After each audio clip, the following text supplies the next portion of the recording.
So that your friend is really sexy, but my god, you can move, and she just follows you. So that, great, so she's sexy and I can dance. Fuck off. I was like, I don't want to be sexy, I want to be the dancer. And I was like, I want to be the sexy one.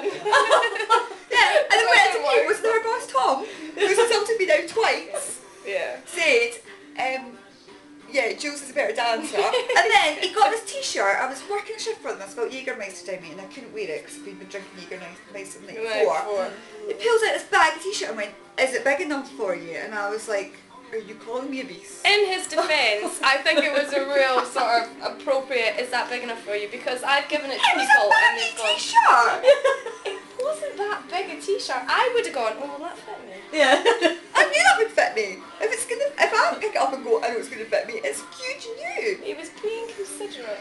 Didn't want those pajongas getting on display.